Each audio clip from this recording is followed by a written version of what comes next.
Halo guys, hari ini saya bertemu dengan seorang perempuan jelita, ya, akan membacakan kisahnya yang sangat menarik dan menjadi pembelajaran bagi kita semua, bagi para orang tua yang punya anak perempuan yang sedang menginjak remaja. Selamat siang, Mbak. Selamat siang, Mbak siapa namanya? Nunu. Nunu.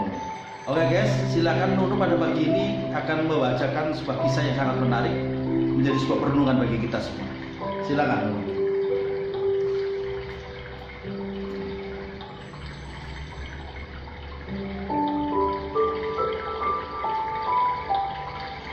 Pengakuan gadis korban pemerkosaan 7 pemuda.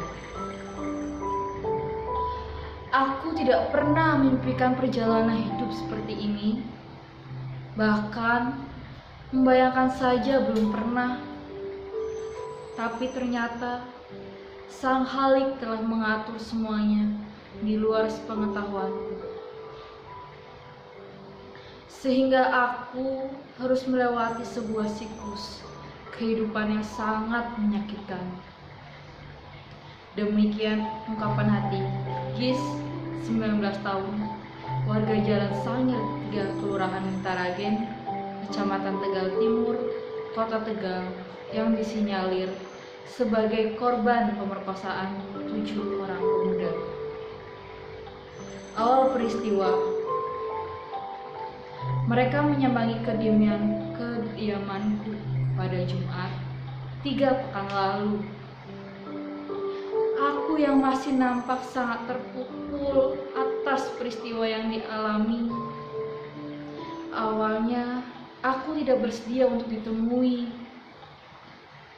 Namun setelah dibujuk oleh sang ibu dan melakukan pendekatan, aku, gadis berkulit hitam, manis dan berwajah lembut, itu akhirnya bersedia untuk keluar dalam kamarnya.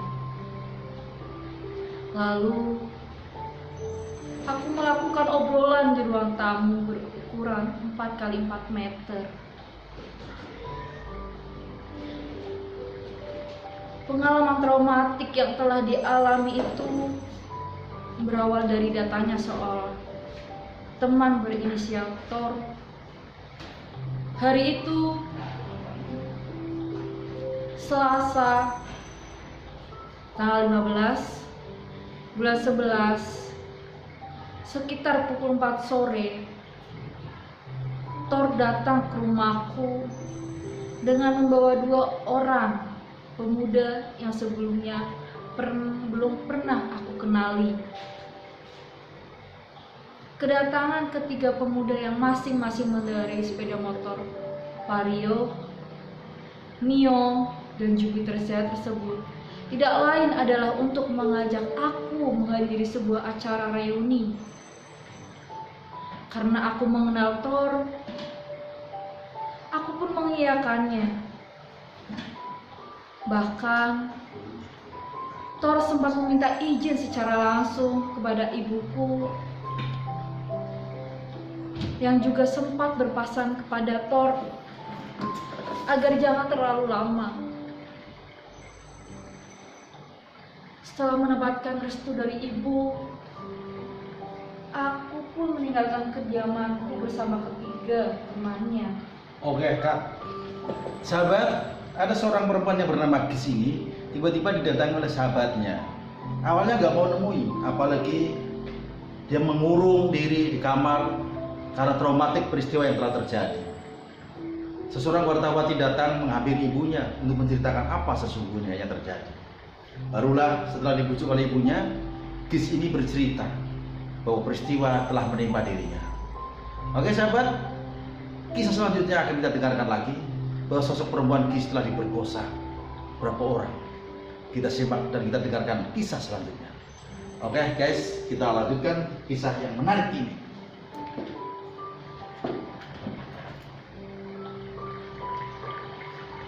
Waktu baru datang, Thor memperkenalkan kedua temannya kepada saya.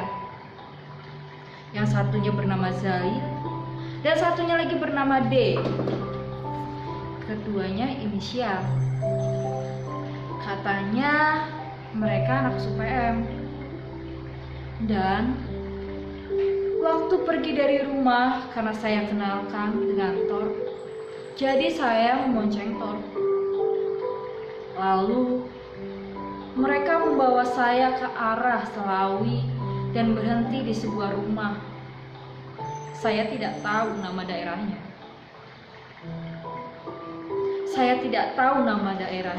Tapi yang jelas melewati pasar Jati Barat.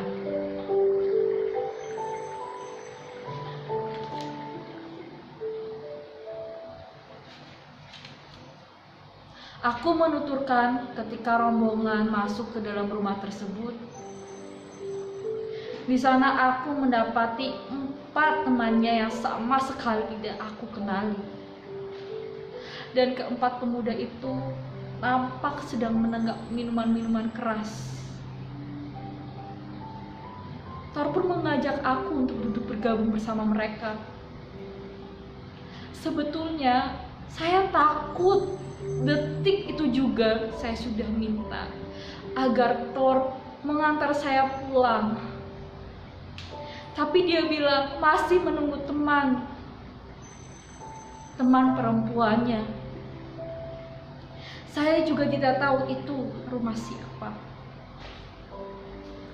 Rasa takut pun konon kian merasuki jiwaku. Apalagi dia menyaksikan ketujuh temannya menenggak minuman keras berupa ciu, dan ia pun sempat berusaha keluar dari dalam rumah itu untuk melarikan diri, namun upayanya gagal karena keburu diketahui oleh Thor. Bahkan Thor sempat akan memukulnya menggunakan helm. Thor menarik saya ke dalam rumah kembali. Saya dipaksa untuk menenggak minuman itu. Saya takut. Dan akhirnya saya menenggaknya. Kepala saya terasa sangat pusing. Thor mengajak saya keluar dari rumah dan memonceng saya naik motornya. Saya pikir dia mau mengantarkan saya pulang. Tapi entah saya dibawa kemana. Sepertinya di tepi sebuah hutan.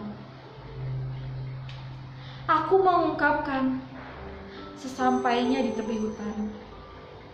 Thor mematikan mesin kendaraannya lalu turun dan menarik tangan Gis untuk menjauh dari sepeda motor. Kemudian di situ aku dipaksa untuk melayani nafsu bejatnya. Dia melepas celana panjang saya dengan paksa. Dan waktu saya berusaha berontak, dia memukul saya. Saya takut. Mau berteriak pun sudah tidak ada siapa-siapa. Suasananya benar-benar sepi. Usai melampiaskan hasratnya, masih menurut pengakuanku, Thor tidak mengantarnya pulang ke rumah orang tua, melainkan kembali ke tempat di mana teman-temannya berkumpul. Aku menuruti saja. Bak kerbau dicocok hidungnya. Apalagi mengingat handphone miliknya masih tertinggal di tempat tersebut. Waktu Thor membawa saya keluar dari rumah itu, HP saya tertinggal di sana. Jadi saya kembali lagi ke rumah itu. Saya pikir saya sekalian mengambil HP. Namun apa yang terjadi kemudian di dalam rumah itu ternyata justru lebih menyakitkan. Untung tak dapat diraih, malang tak dapat ditolak oleh aku. Pasalnya, di saat aku akan mengambil handphone yang terletak di dalam kamar, ternyata seseorang mendorong tubuhku hingga aku terjatuh. Dan di saat itu, para pemuda langsung menindihku, mengganggahi secara paksa. Diikuti oleh 6 pemuda lainnya, termasuk Zal, D, dan Thor. Awalnya, saya sudah minta tolong Thor untuk mengambilkan HP saya. Tapi dia malah menyuruh saya untuk mengambil sendiri. Waktu saya baru mau masuk pintu, itulah teman Thor mendorong saya sampai saya jatuh. Terus, yang lain pun mengikuti. Mereka memegangi tangan saya. Saya sudah berusaha berontak, sampai tenaga saya lemas. Kemudian, di antara sadar dan tidak, di saat ia tengah digagah oleh salah satu dari mereka, sementara 2 orang pemuda lainnya memegangi erat tangan kiri kanannya, matanya sempat melihat 3 pemuda lainnya jongkok, menyaksikan temannya yang tengah memperkosa dirinya, seolah mereka tengah menunggu giliran. Dan memang benar, setelah pemuda pertama usai menunaikan hajatnya, diteruskan oleh yang lainnya. Malam itu saya diantri 7 orang.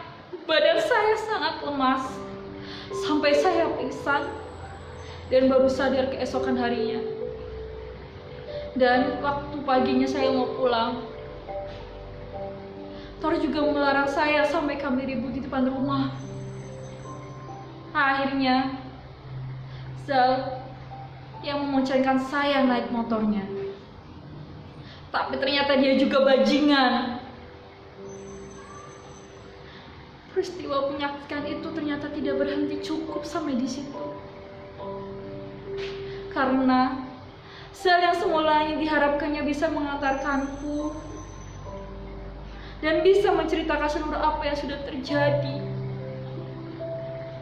ternyata kebiadabannya tidak jauh berbeda dengan teman-temannya.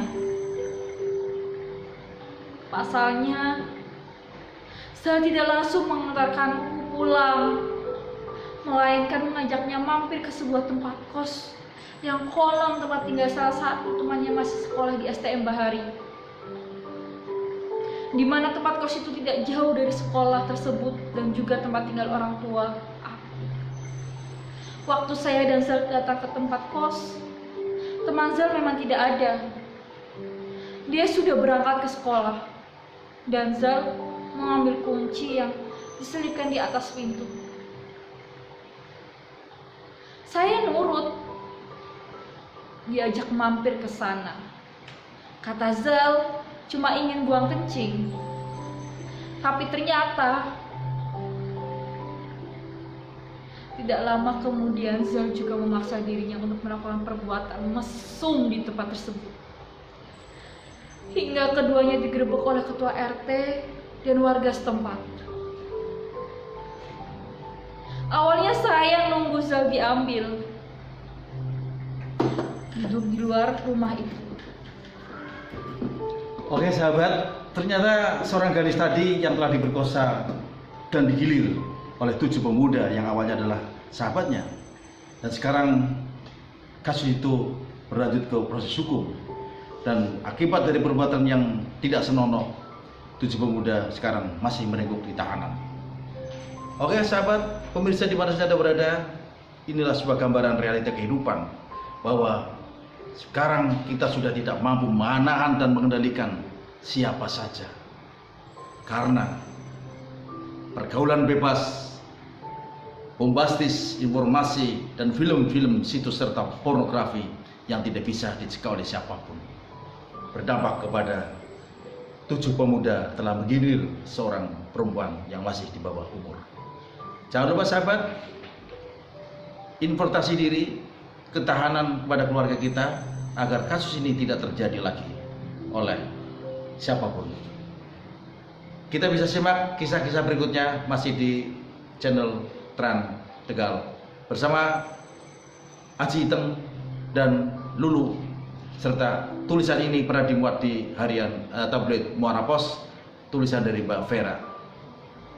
Selamat untuk Indonesia, selamat maju Indonesia Jaya. Masih bersama Trans Tegal di Gama News.